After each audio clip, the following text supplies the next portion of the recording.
Olá, começamos mais um Das Humanas. E hoje vamos falar sobre as desigualdades de gênero no trabalho. Segundo dados da Organização Internacional do Trabalho, a OIT, as mulheres ganham 14% a menos que os homens. E mesmo sendo 39% de todos os trabalhadores assalariados, as mulheres representam só 27% dos trabalhadores administrativos no mundo. E olha, sem contar que as mulheres têm mais probabilidade de ficarem desempregadas quando estão na faixa etária entre 15 e 24 anos. E para falar sobre essas questões e muitas outras da mulher e do trabalho produtivo e reprodutivo, chamamos a Cândida Alves. Oi, Cândida, tudo bem? Oi, gente, tudo bem? Bom, Cândida, seja bem-vinda e que os anjos Das Humanas comecem a cantar, porque vamos ler o seu currículo Lattes. A Cândida possui graduação em Psicologia, mestrado e doutorado em Processos de Desenvolvimento Humano e Saúde. Todos foram feitos na Universidade de Brasília. No doutorado, defendeu a tese Divisão Sexual do Trabalho e Inconsciente Político, História de Mulheres em Formação Profissional. Atualmente, ela é docente do Instituto Federal de Brasília. É isso, Cândida? A gente pulou alguma informação, algum detalhe? Tem muita coisa no meio dessas entrelinhas aí, mas digamos que em termos formais é isso mesmo. Um prazer estar aqui com vocês, pessoal. Hoje, no dia da gravação, a gente está aqui numa sexta-feira à noite. Seria bom também a gente registrar presenças ilustres, que são os dois filhos da Cândida, com desenhos incríveis, e que está nos escutando atentos aqui para fazer esse debate também aí pela frente. Tá bom, Cândida? Deixem eles à vontade. Gente, dá um oi aqui para vocês, para a momento da reunião. Oi! Vamos lá. Tudo bem? São o Caetano e Helena participando aqui, né? Bem-vindos. Vamos lá, criancinhas. Bem, é um prazer te receber, Cândida. O que te atraiu para o tema de relação mulher e trabalho? Bem, então deixa eu contar aquela historinha, né? Que sempre tem por trás de toda tese. Tem histórias, tem pessoas, tem interesses. Bem, como vocês falaram, eu sou professora de psicologia. Assim, comecei o meu trabalho no Instituto Federal de Brasília, com esse cargo, com essa função. Quando eu comecei no Instituto Federal de Brasília, lá em 2012, trabalhando em um campus aqui do Distrito Federal, uma região administrativa chamada São Sebastião, os cursos que tinham lá, que tem ainda, são cursos que remetem a profissões tradicionalmente ocupadas por mulheres. Então, a gente tem cursos técnicos na área de secretariado, na área de técnico administrativo, também em áreas educacionais. Ele tem esse objetivo de formação profissional. Então, a vertente do meu campus era atuar em o que a gente chama de eixos tecnológicos na área de gestão e negócios e na área educacional. Isso fazia, né, e continua fazendo, até hoje nós temos essa realidade, de um público majoritariamente feminino. Desde o início, eu reparava que, né, a maioria das nossas estudantes eram mulheres, e o que me chamava a atenção era que o que trazia aquelas mulheres para cursar um curso técnico, para buscar uma formação profissional, para fazer um curso técnico, eram as mais diversas. E muitas delas eram diferentes daquilo que seria o objetivo do Instituto Federal em si, que seria uma formação profissional. Muitas delas estavam indo lá fazer aquela formação para distrair a cabeça ou para sair de casa, para fugir de um marido que ficava ali atazanando elas em casa. Outras, de fato, queriam buscar uma qualificação, mas não sabiam muito bem o que fariam com elas, com essa qualificação. Outras viram que construíam um prédio bonito na cidade, queriam descobrir o que era aquele prédio, descobriram que tinha um curso e aí viu que, pode ser que seja esse. Enfim, as mais diferentes razões, inclusive a de se qualificar. Lógico que essa também estava presente. Mas me interessou essa realidade dessas mulheres e também a maneira como elas tentavam ali conciliar uma série de funções que elas desempenhavam, né? A função de muitas delas responsáveis ali por crianças, por também trabalhos domésticos, muitas delas já trabalhadoras, muitas delas, então, mães. Toda essa complexidade da conciliação de papéis e de, ao mesmo tempo, buscar uma nova qualificação, uma perspectiva de futuro, fazia com que essas mulheres continuassem ali em cursos que demandavam bastante delas, porque a maioria trabalhava durante o dia, ia fazer o curso à noite. Então, foram essas inquietações e o contato com essa realidade que começou a me levar para entender o que essas mulheres, então, estavam fazendo ali, o que elas tinham como desejos de futuro, juntando essa mistureba toda. eu decidi estudar a questão da identidade de gênero com divisão sexual do trabalho, com formação profissional e um pouco de tudo isso. A pergunta que eu queria fazer para você, que eu acho que você discute isso na sua tese bastante, por que a gente tem essa relação trabalhista muito associada ao masculino, ao homem? Isso tem a ver com o fato do capitalismo ou isso vem de antes? Não, isso com certeza tem a ver com o capitalismo e mesmo que venha de antes, isso é transformado pelo capitalismo. Então, se é verdade que o patriarcado ele antecede o capitalismo, também é verdade que ele é completamente transformado e submergido ali no capitalismo. Então, a gente não consegue pensar hoje o capitalismo sem o patriarcado e, ao mesmo tempo, esse patriarcado ele adquire uma conotação capitalista. A gente está falando de sistemas que se entrelaçam, apesar de ter suas características distintas. E quando a gente está falando de trabalho no capitalismo, a gente está falando de uma ênfase no trabalho produtivo, que é historicamente desempenhado por homens, principalmente nas fábricas, nessa geração de valor ali mais explícita, né? Que interessa mais a circulação de capital. E aí a gente tem esse outro trabalho, que é um trabalho invisibilizado, que é o trabalho reprodutivo das mulheres, que às vezes ele até é desempenhado em uma esfera produtiva, mas ele remete ao trabalho que é feito na esfera doméstica, que é, por exemplo, a mulher ocupando ali um cargo na área de educação ou na área de saúde. Ele remete a esse papel que se espera da mulher também no âmbito privado, que é o da cuidadora, que é o da que vai educar, que é o que vai se ocupar da confecção de alimentos. O modo pandemia de muitas mulheres envolve sobrecarga e jornada tripla: filho, casa e trabalho. Meu marido me ajuda nas tarefas domésticas quando pode, que ele viu que é bem puxado. Porque quando você termina o home office, tem uma pia de louça enorme todos os dias.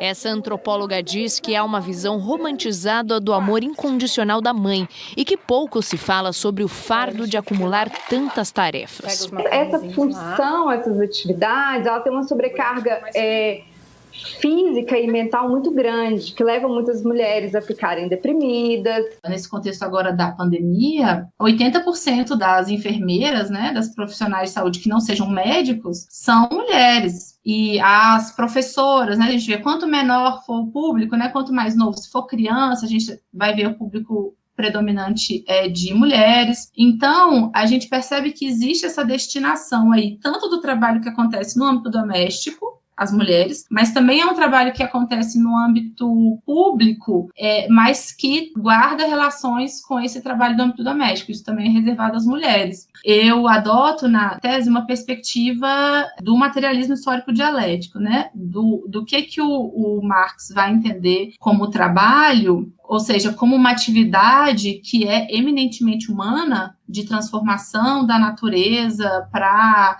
suprir necessidades, e a partir da transformação da realidade o ser humano se transforma. Quando a gente pensa que essa é a concepção de trabalho que o Marx traz, e quando a gente compara isso com o trabalho no capitalismo, que é esse trabalho sem sentido, é esse trabalho maçante, é esse trabalho que o sujeito quer fazer tudo, menos se dedicar a ele, a gente chega na categoria de alienação, que é o que o capitalismo faz com o trabalho. Ele desumaniza isso, que é a característica eminentemente humana, né? Que é a capacidade de agir sobre a realidade, transformá-la. Então, no momento em que o sujeito é alienado desse potencial criativo, humanizador do trabalho, ele se torna ali alienado da sua própria capacidade. E o que eu vou discutir na minha tese é que isso aparece também no trabalho reprodutivo. Nessa mulher que está ali com os afazeres domésticos, com o cuidado de crianças e por aí vai. Cândida, eu entendi pela sua descrição o que é o trabalho reprodutivo, mas o que a gente chama de reprodutivo? O que está sendo reproduzido? Bem, quando a gente vai acercar aí o terreno da reprodução social, existem milhões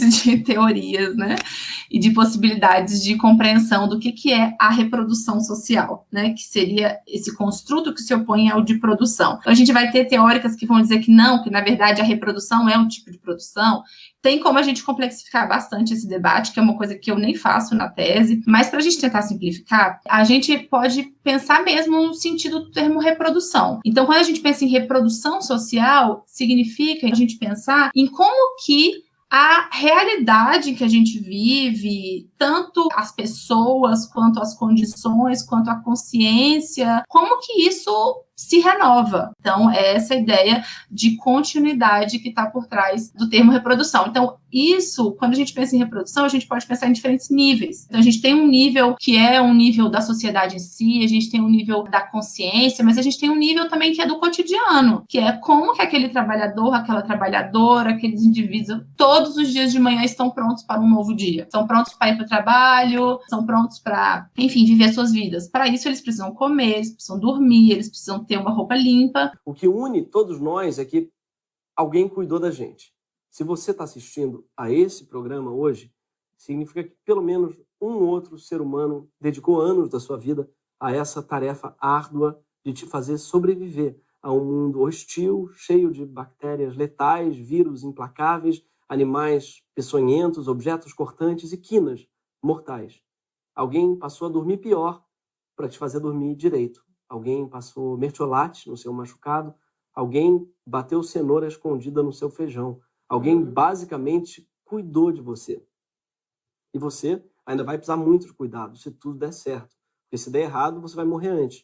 Mas se nada de fatal acontecer, você vai voltar a depender do cuidado dos outros. Que vai se ligar, então, a isso que a gente chama dos afazeres domésticos. Existem vários termos que podem ser associados a isso, mas para a gente simplificar, vai ser alimentação, vestuário, cuidado de crianças ou idosos. A gente está falando também da manutenção de vínculos. Essas atividades que são, tipicamente, na nossa sociedade, atribuídas às mulheres. Recentemente, uma famosa começou a reclamar que ela não consegue encontrar uma empregada nos Estados Unidos que faça tudo que ela quer e esteja totalmente à disposição dela. E aí, pensando nisso, como que você enxerga, a partir dessas teorias, a desvalorização do trabalho, desse trabalho reprodutivo, e também, de certa forma, a gente não enxergar ele como trabalho? Por que eu vou pagar mais para isso? Isso não é trabalho, ela só está ali cuidando. Essa é uma questão bem complexa. Primeiro que o trabalho reprodutivo, ele é realmente invisibilizado, ele é não notabilizado, e muito porque, historicamente, ele foi sendo colocado no lugar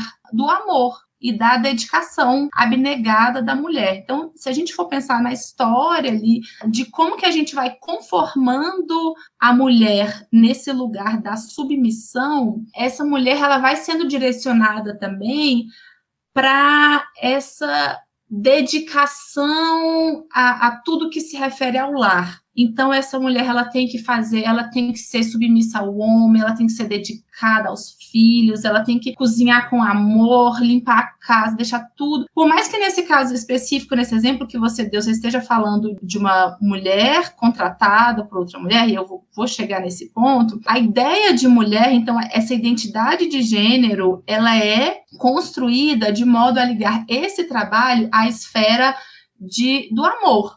E de uma coisa espontânea que a mulher gosta de fazer e que, por isso, não tem que ser valorizada. E isso é muito conveniente ao capitalismo, né? Entender que uma grande parte do trabalho que faz o mundo continuar girando, que é o trabalho reprodutivo, está sendo feito por amor. Então, é muito conveniente que esse trabalho não seja visto como produção de valor, que deve, assim, ser valorizado, remunerado, considerado. Isso tem as mais amplas implicações, tanto para aquela mulher que está ali, que a gente vê muito agora também na pandemia. Está todo mundo trabalhando em casa? Enfim, quem pode, uma classe média, mas quem que vai cuidar além do trabalho produtivo ali, do trabalho doméstico? Vai ser a mulher. Se a gente for pensar naquele grupo que não teve o privilégio em nenhum momento de ficar em casa, né? Muitas trabalhadoras domésticas, por exemplo, que não ficaram em casa porque continuaram sendo requisitadas pelos seus patrões e tal. Então, a gente vê, continua sendo essa mulher que se espera que seja uma mulher dedicada, que faça aquilo ali com paixão, com amor. Essa a gente pode entender que é a raiz da invisibilização. É conveniente que esse trabalho seja invisibilizado e que ele não seja visto como trabalho. Quando a gente chega nesse ponto das empregadas domésticas, tem toda essa questão, você está falando dos Estados Unidos, que nos Estados Unidos, pelo percurso deles, eles ainda remuneram melhor do que no Brasil. Quando a gente está falando de trabalho doméstico, uma coisa que que eu vejo, que eu noto muito e que me incomoda um pouco, é essa culpabilização que a gente faz de uma outra mulher por estar empregando uma mulher para desempenhar esse trabalho. Eu acho que a gente tem que pensar na dimensão racial, que a gente tem mulheres brancas empregando mulheres negras. Então, isso é um fato que tem que ser dada essa visibilidade. Eu acho muito importante a gente fazer essa discussão de que o feminismo historicamente esteve ali ligado a mulheres brancas, com toda uma discussão que o feminismo negro vem para contestar de uma forma muito interessante, né, que a gente pode até debater mais, né, com mais profundidade, mas o que a gente percebe é que a culpabilização é sempre de uma outra mulher. Então, assim, a patroa é responsabilizada, digamos assim, por estar não dando conta de um trabalho que ela deveria fazer e precisando de outra mulher. Então, a gente vê que por trás dessa discussão, que é uma discussão que supostamente seria para libertar aquela mulher do trabalho doméstico, a gente segue responsabilizando a mulher pelo trabalho. Então, assim, como assim você, mulher branca, não está dando conta daquilo que você deveria fazer por ser mulher, que é o trabalho doméstico? Você está precisando de uma outra mulher, então você é a opressora. Só que a gente esquece que existem vários outros atores que devem ser responsabilizados também e que não aparecem nesse discurso. A gente não vê os homens sendo convocados, a gente não vê o Estado sendo convocado, a gente não percebe que existe uma naturalização de um trabalho que é feito, que é colocado na cola da mulher, que na verdade deveria estar sendo compartilhado por uma série de atores. Então, eu concordo com a problematização que deve ser feita das diferenças raciais, da questão da mulher negra que está ali na base da pirâmide social, de fato. Por outro lado, eu não acho que seja a solução, eu acho que é muito simplista a gente responsabilizar essa outra mulher, que é o que a gente vê. Ah, é porque você é mulher branca, está oprimindo uma outra mulher. Tudo bem, faz sentido, mas o que está por trás desse discurso? Você, mulher branca, deveria estar dando conta desse trabalho, porque esse trabalho é o trabalho da mulher. A discussão sobre a divisão sexual do trabalho, ela tem que ser complexificada. Não adianta a gente ficar falando, a mulher, ela está terceirizando, né? A gente vê conceitos como terceirização da maternidade, transferência, né? Que ignoram outros atores, que são, né, os homens e o Estado. Esse Estado está cumprindo o papel dele de fornecer serviços que liberem essa mulher, tanto a mulher que é trabalhadora doméstica, que deixou seu filho com uma outra mulher mais pobre ainda para estar ali, ou o homem está ali também se responsabilizando junto, ou essa mulher está dando conta sozinha. O que a gente observa, e agora mesmo no contexto da pandemia, como que as mulheres estão fazendo? Fazendo como elas sempre fizeram, construindo redes de apoio entre si, entre elas mulheres. Então, as mulheres que estão aí sem escola, estão fazendo o quê? Criando redes de apoio entre outras mulheres. As mulheres que não puderam parar de trabalhar, os filhos delas não estão isolados em casa, eles estão na casa da vizinha, junto com uma renca de criança que também está sem escola. Lógico que eu acho que a gente tem que problematizar, né? Não estou falando que defendendo que as escolas voltem de qualquer forma, mas o Estado tem que ser cobrado. Por que a vacinação dos professores está sendo colocada em último lugar? Então, uma série de implicações que a gente vê que esse debate é muito mais complexo do que meramente responsabilizar a mulher branca que está empregando a mulher negra. Aí tem aquela vaga que surgiu, virou até meme, que é de uma governanta por R$1.600, que faz de tudo, mais um pouco, e que também tem que ter vacina da Pfizer, especificamente. Que historicamente a mulher foi construída como propriedade privada, para você pudesse explicar como que isso aconteceu, e isso não tem a ver com alguém querendo se apropriar da mulher como uma propriedade privada a ponto de poder escolher as características desse terreno, né? Eu quero aquela propriedade virada pro sol, né? Vamos dizer assim. E sobre a Nancy Holmstrom, acho que fala assim, né? Pergunta sobre que tipo de mulher estamos falando e por que é importante definir, né, que mulher estamos falando. Eu vou responder ela de uma forma ampla também, de repente dando conta ali de todas essas dimensões que vocês trouxeram, que é justamente a gente pensar nessa concepção de mulher, né, e nos avanços que a gente vê desse encontro entre marxismo e feminismo, que é um encontro que histórico que tem encontros e desencontros, né? A Holmstrom é uma das representantes dessa discussão. Todas essas perguntas, elas remetem, então, a gente pensar a concepção de mulher que é trazida por essa teoria. Por quê? Porque o materialismo histórico dialético, ele tem essa premência da gente pensar nos sujeitos concretos, né? Nos sujeitos reais. A gente não sair desse lugar do idealismo, de pensar uma mulher em abstrato, que foi muito o que eu fiz na minha tese, porque eu peguei a história de 7 mulheres e eu fui ali, a partir da realidade concreta delas, pensar sobre todos esses construtos teóricos. Muito mais do que ficar pensando no que a mulher deveria ser, como que essa mulher deveria agir idealmente. Então, é muito importante a gente situar essa mulher. Quem é essa mulher? Qual que é a história de vida dela? Quais são as condições concretas? Qual que é a raça dela? Qual que é a condição socioeconômica dessa mulher? Tudo isso compõe um todo, ali, uma síntese de múltiplas determinações, né? Termo que a gente utiliza. Por outro lado, quando a gente vai pensar também no materialismo histórico dialético, olhando para a questão da mulher, a gente vê que os teóricos clássicos, né, vamos pensar aí o Marx e o Engels, eles olharam para a mulher? Olharam. A contento? Não, com uma série de problemas. Mas aí, por isso que a gente é interessante a gente ver que a teoria, ela não se limita, ela não se restringe à formulação feita por esses precursores, né, por esses primeiros pensadores.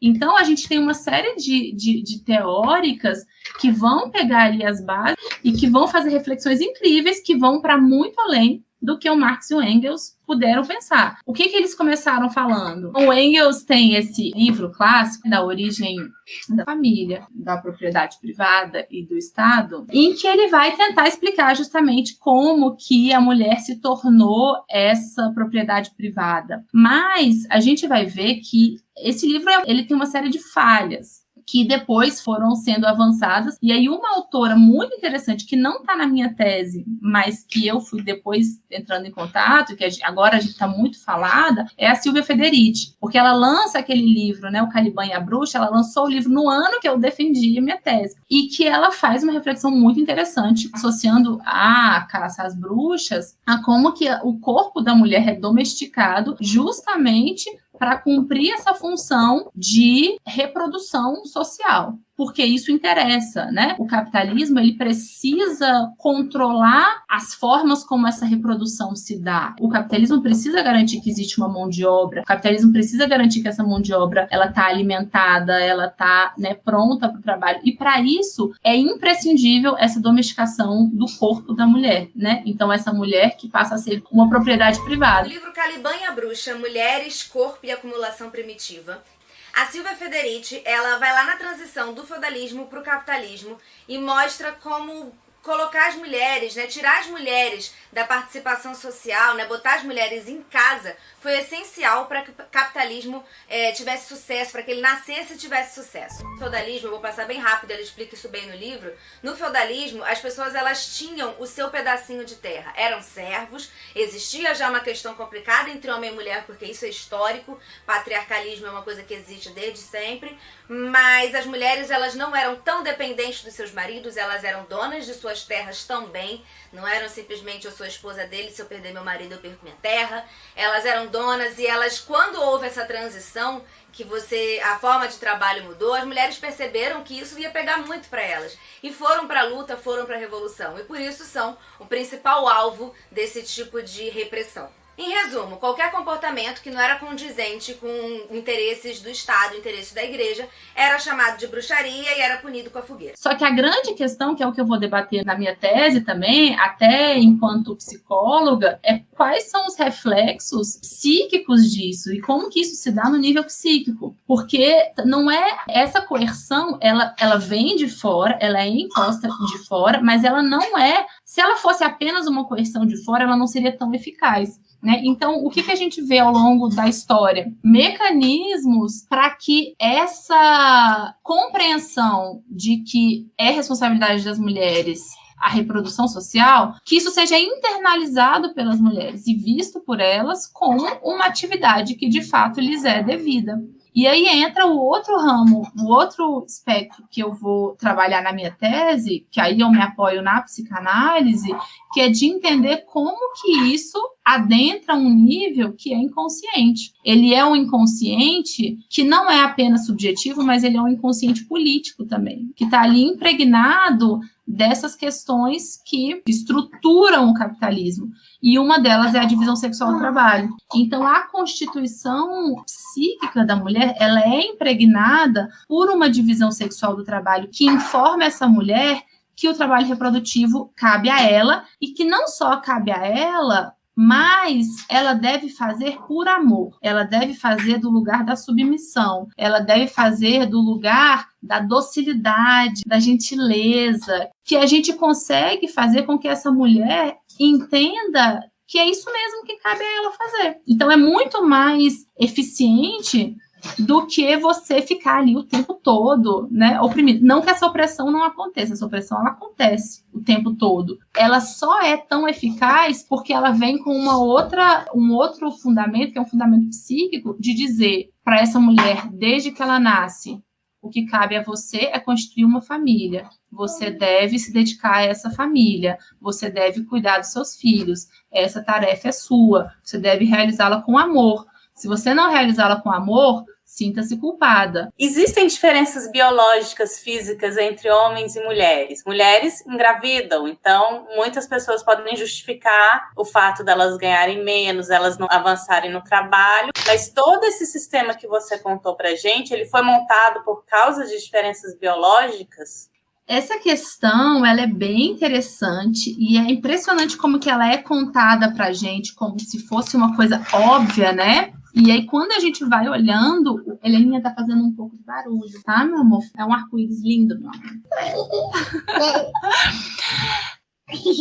Essa questão da diferença biológica, ela é interessante, né? Porque a gente vê a construção de uma narrativa que leva a gente a achar que isso é óbvio. Mas é óbvio, porque é a mulher que engravida, é a mulher que amamenta. Mas quando a gente vai vendo as nuances e as construções históricas que foram sendo feitas ao redor disso, a gente vê como que tudo isso, de fato, é construído, né? Quando a gente está falando de ser humano, nada é instintivo, nada é óbvio. A gente pode, por exemplo, começar pensando que a própria noção de diferença sexual, ela pode ser retraçada historicamente, porque o que a gente vai ver, se a gente for pegar a história bem tradicional mesmo, vamos falar da antiguidade clássica, a noção de diferença sexual, naquele momento, ela não existia. A mulher, ela era vista como se fosse uma cópia mal formada, né, dos homens. Tem até essa história que eu não li no Aristóteles, né, eu li em outras autoras que dizem que Aristóteles disse isso,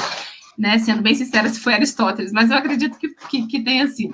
Que se uma mulher corresse muito rápido, ela poderia virar um homem, ou vice-versa, porque a ideia da diferença biológica, ela era percebida de uma outra forma, não como uma diferença radical, mas como dois pontos no mesmo contínuo, como se a mulher fosse uma versão piorada do homem. Então, a gente percebe que nesse momento não existia a ideia de um homem e de uma mulher como completamente distintos. E tudo isso vai sendo construído muito ali no momento, né, do iluminismo, do desenvolvimento da biologia, e que também, né, por coincidência, entre muitas aspas, é um momento de ascensão do capitalismo, em que começa a interessar que essas distinções, elas sejam feitas de uma forma mais rígida, em que, então, não, existe uma diferença, é uma diferença marcada, é uma diferença anatômica, a ciência explica isso. Essa história de que o órgão sexual feminino era um órgão masculino que não se desenvolveu, né, que é uma noção antiga, isso não existe, isso não se sustenta biologicamente. Então a gente vê como que essa noção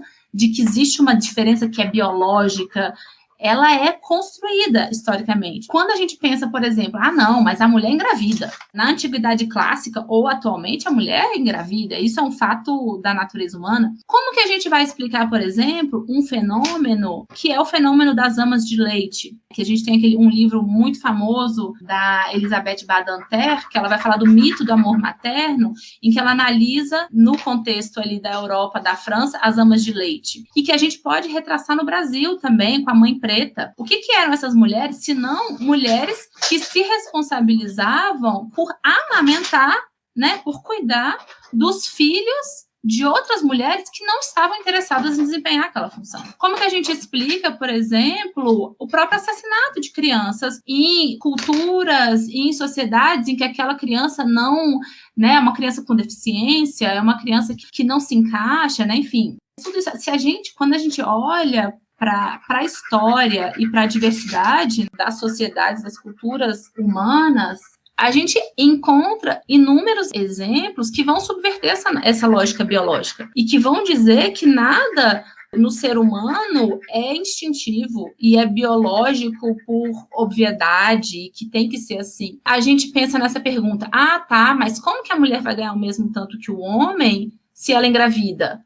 Se a gente invertesse essa pergunta e falasse assim, por que o homem não tem uma licença paternidade igual a da mulher? As questões que a gente faz, elas já são informadas por uma série de valores que estão levando a gente para um determinado ponto. Por que a gente não está discutindo o tempo da licença paternidade? Por que a mulher fica 4 meses ou serviço público 6 meses em casa e o homem fica 20 dias ou apenas 5 dias nas empresas? É isso que a gente tem que discutir, porque aí a gente inverte a lógica, a gente começa a perceber que não é óbvio que seja essa mulher.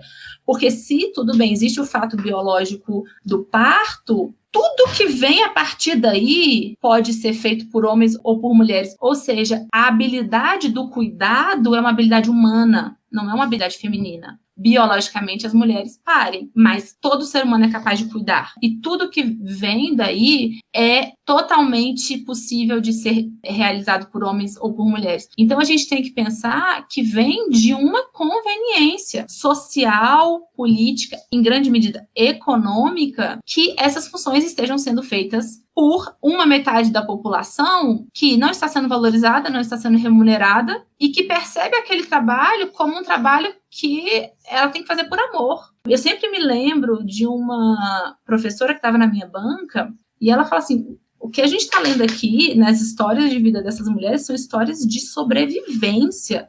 Assim, as histórias que eu conto na minha tese são histórias muito fortes, né? Histórias de muita sobrevivência mesmo, né? Então, assim, como que essas mulheres conseguem sobreviver em um contexto de opressão e silenciamento e abusos realmente absurda? Essa é a realidade, né, das mulheres, e é uma realidade que convém, né? Que convém ao capitalismo, que convém aos homens. Não que eu esteja querendo entrar nessa questão de homens versus mulheres, né? Porque todos são oprimidos pelo sistema capitalista. Só que a gente tem que pensar que essa opressão, ela recai sobre as mulheres de uma forma mais intensa do que sobre os homens, porque além da opressão do capitalismo, tem a opressão desse patriarcado que é incorporado pelo capitalismo. Lindo, o arco-íris.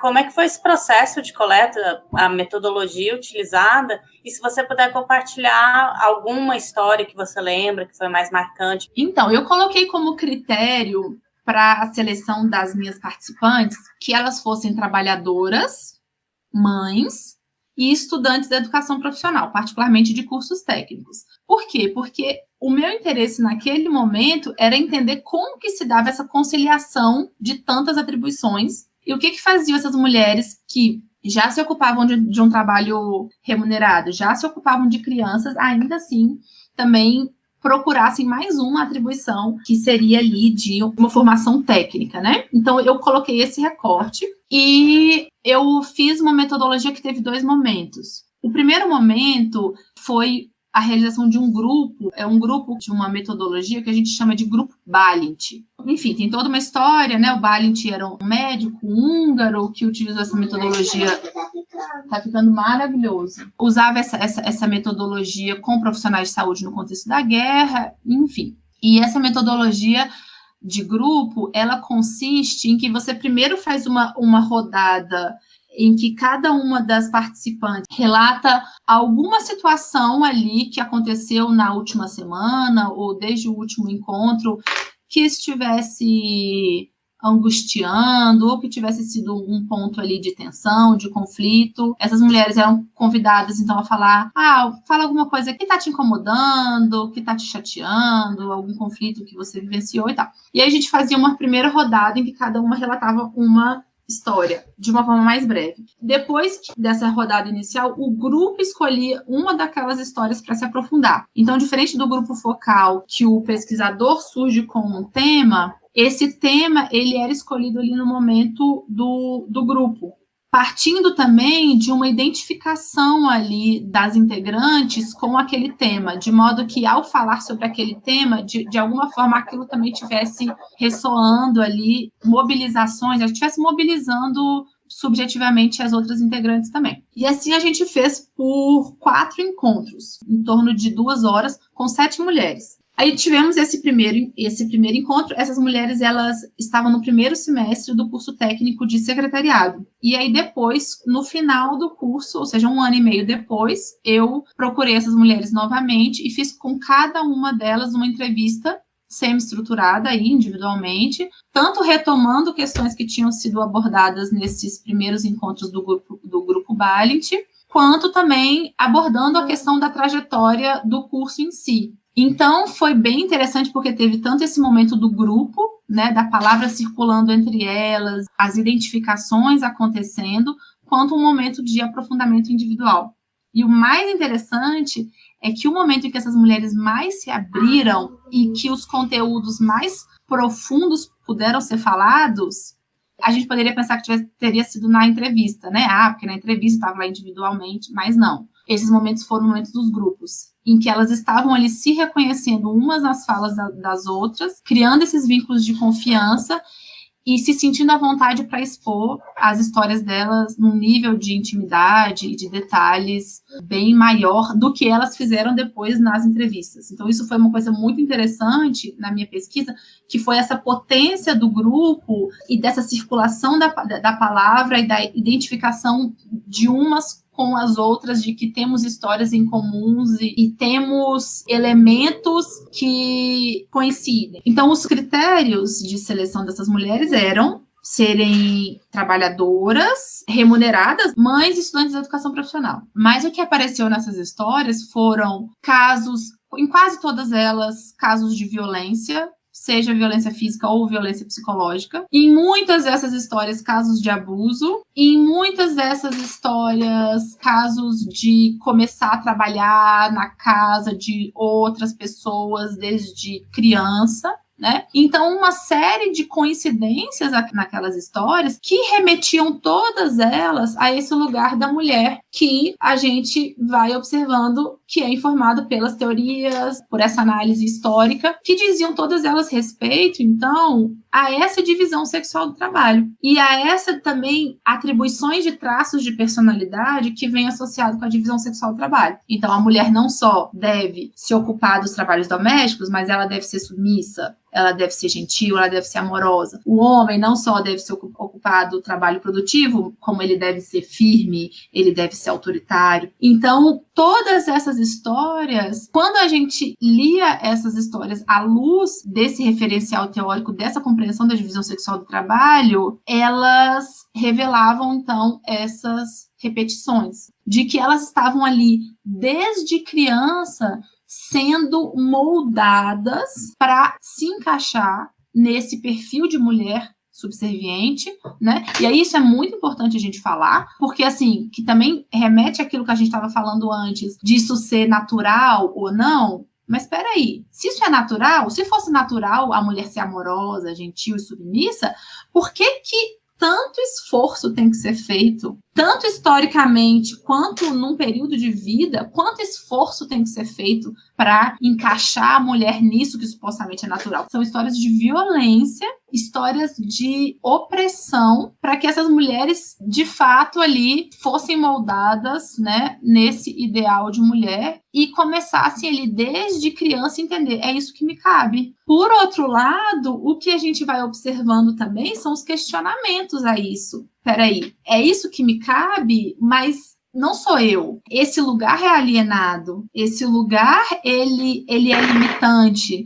Então, todas essas tensões que vão sendo geradas numa tentativa de se encaixar num padrão, mas, ao mesmo tempo, nos questionamentos àquele padrão de mulher. E aí, foi muito interessante estar estudando estudantes, né? Foi possível perceber todo o processo de transformação que essas mulheres vão passando ao longo do processo de formação delas. E um dos que mais apareceu no relato dessas mulheres foi, por exemplo, o de falar em público. Então, essa questão do eu era muito tímida, eu era muito envergonhada, e com o curso agora eu estou conseguindo me colocar, eu estou conseguindo falar em público. Então, foi muito interessante perceber isso, né? Como que essa mulher, ela não é vista como alguém que pode ocupar esse espaço público, ou se ela pode, ela não tem voz. Ela não pode falar em público. Como a gente sabe que as mulheres negras, elas nunca tiveram o privilégio de estar em casa, né, presas ao ambiente doméstico, mas mesmo que elas ocupassem, né, e que elas ocupem o espaço público, é um espaço público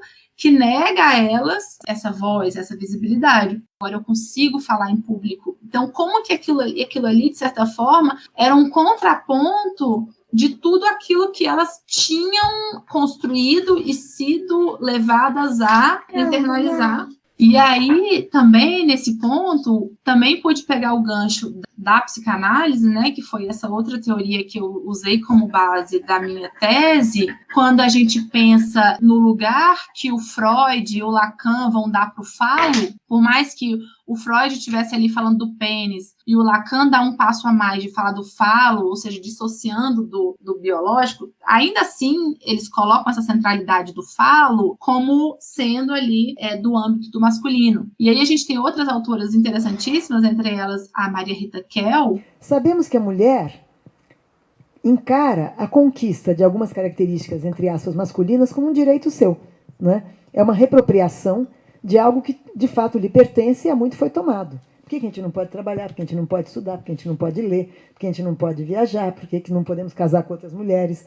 Por que não podemos criar filhos sozinhas, etc. Psicanalista brasileira que vai falar que o falo, na verdade, é o verbo. O poder que o homem tem, que a psicanálise está ali atribuindo ao falo, na verdade, é o poder do verbo, é o poder do poder, é o poder falar em público, é o poder se colocar em público. E aí eu fui fazendo também esse contraponto de sair também dessa psicanálise tradicional que atribui essa centralidade ao falo, para compreender que essa centralidade, na verdade, ela é do verbo, é o do poder falar em público, poder ser ouvido, ser visto como sujeito de direito do espaço público. A gente está esgotando o nosso tempo, então a gente queria agradecer a sua participação, Cândida, e claro, perguntando aí se quer deixar uma palavrinha final. Foi um prazer falar com vocês, gostei muito dessa conversa, me empolguei, fui um pouco bagunçada aqui pela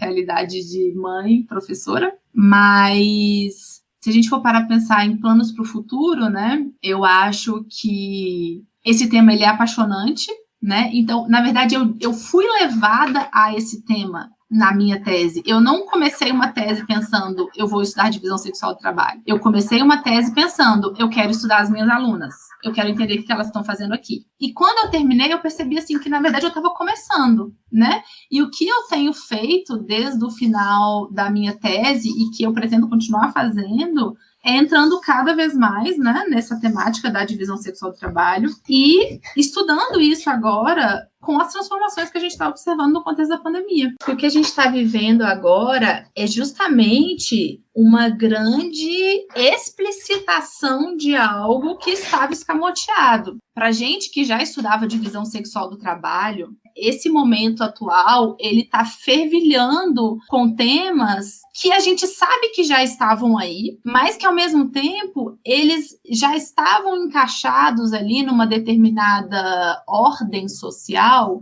que justamente abafava essa divisão. Mas no momento da pandemia, em que a recomendação é que todo mundo fique dentro de casa, as escolas são fechadas, ou seja, essa rede de apoio, ela vai sendo cortada, e a gente começa a ter, de certa forma, essa sobreposição, o que era o espaço privado é invadido pelo espaço público, a casa se torna um espaço público, porque é o lugar também de desempenho do trabalho, que antes acontecia fora de casa, acontece dentro, e ao mesmo tempo se torna claro aquelas pessoas que têm que continuar saindo de casa, fica muito visual. Isso começa a revelar uma crise, né? Que muitos autores têm chamado hoje em dia de crise do cuidado, porque a gente rompe essas redes, o trabalho recai todo sobre as mulheres, seja aquelas mulheres que estão dentro de casa, seja aquelas mulheres que estão fazendo esse trabalho se expondo fora de casa porque não podem permanecer dentro, e a gente sabe que essas mulheres são as mulheres negras. Isso vai mostrando uma coisa que já estava ali, mas que se tornou o quê? Exacerbada, a ponto de se tornar uma discussão internacional de que, opa, tem alguma coisa aí. O cuidado, a reprodução social, ela nunca foi compartilhada. Ela nunca foi compartilhada por todos os atores.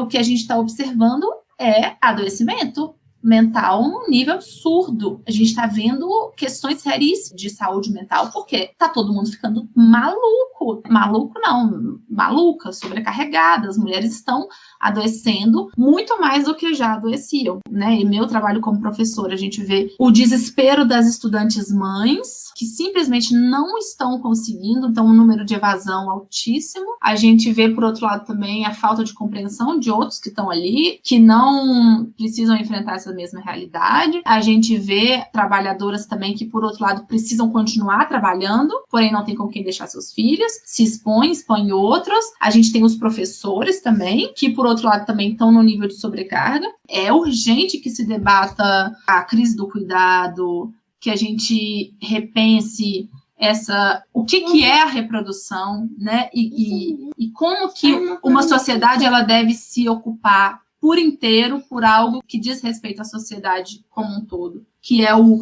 reproduzir-se a si própria. Então, estamos aí estudando, orientando muitas estudantes mães que estão entrando na universidade, que estão reivindicando seu lugar, mulheres negras, periféricas, mães, né? Ou seja, que ocupam esses lugares de invisibilização e que estão cada vez mais falar e serem ouvidas, etc. Maravilhoso, é uma flor, menina. Ah, você, maravilhosa, amor. Lindo esse desenho. Lindo. Pronto, agora você pode dormir. Só escreve Helena aí nos outros lugares também. É isso, pessoal. Foi um prazer, eu adorei. Eu me diverti pra caramba. Obrigado, Cândida. A gente encerra o episódio avisando que o Das Humanas está no YouTube e em várias plataformas de podcast, no Spotify, Google Podcast, iTunes. A gente vai voltar em 15 dias com mais episódios. E se vocês quiserem enviar sugestões pra gente, o nosso e-mail é voz@dashumana.com. É isso aí, até a próxima. Das Humana, a ciência sem jalé.